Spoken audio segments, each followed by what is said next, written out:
നമ്മുടെ പലപ്പോഴും റോഡുകൾ നന്നായി മാനേജ് ചെയ്യുന്നതുകൊണ്ട് വണ്ടി ഓടിക്കുമ്പോൾ റോഡിൽ പെട്ടുപോയി നമുക്ക് സ്ട്രെസ് ഉണ്ടാകാറില്ല അല്ലേ? കോടതി ഇടപെട്ട് മറ്റുമൊക്കെ നമ്മുടെ റോഡുകളെ നന്നാക്കി തരേണ്ട ആവശ്യകതയുണ്ട്. അങ്ങനെയൊക്കെ ആയിരിക്കുമ്പോഴും ഹോസ്പിറ്റലിൽ ചികിത്സയ്ക്ക് കിടക്കുന്ന പേഷ്യൻറ്റിന് സ്ട്രെസ് മാനേജ്മെൻറ്റ് വേണോ?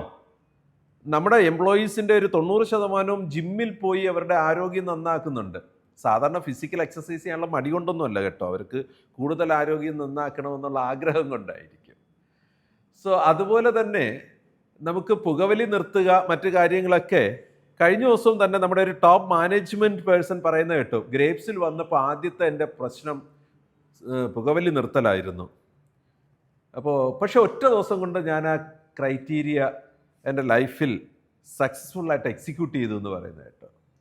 അപ്പോൾ നമുക്ക് അത്തരത്തിലുള്ള പുകവലി നിർത്തുക, നല്ലപോലെ ഫിസിക്കൽ എക്സസൈസ് ചെയ്യുക, സ്ട്രെസ് എങ്ങനെ മാനേജ് ചെയ്യാൻ പറ്റും, ഇങ്ങനെയുള്ള കാര്യങ്ങളെക്കുറിച്ച് പേഷ്യൻറ്റിനെ എഡ്യൂക്കേറ്റ് ചെയ്തിട്ടുണ്ട്. അതിന് ബുക്ക്ലെറ്റുകളോ വീഡിയോസോ ലീഫ്ലെറ്റ്സ് ഒക്കെ കൊടുക്കുന്നതിനെ കുറിച്ചൊക്കെ നമ്മുടെ ഹോസ്പിറ്റലിൽ പ്ലാനുകൾ ഉണ്ടാവണം. പേഷ്യൻറ്റ് ആൻഡ് അവർ family educated about their specific disease process, complications and prevention strategies.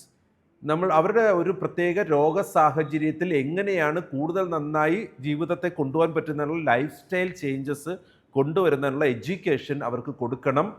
PRE 5G commitment objective element ആണ്. PRE 5Gയിൽ പേഷ്യൻറ്റിനെ എഡ്യൂക്കേറ്റ് ചെയ്യേണ്ടത് എന്താണ്? അവരുടെ സ്പെസിഫിക് ഡിസീസ് കണ്ടീഷനെ എങ്ങനെയാണ് കോംപ്ലിക്കേഷൻസ് ഇല്ലാതെ, എങ്ങനെയാണ് ടെൻഷൻ ഫ്രീ ആയിട്ട് നല്ലപോലെ ഫിസിക്കൽ എക്സസൈസ് ഒക്കെ ചെയ്ത് മറ്റ് ദുശ്ശീലങ്ങളെ നിർത്തി മുമ്പോട്ട് പോകുന്നതിനുള്ള എഡ്യൂക്കേഷൻ ചെയ്യണം. അതിനുള്ള മെറ്റീരിയൽസ് നമ്മുടെ ഹോസ്പിറ്റലിൽ ഉണ്ടാവണം.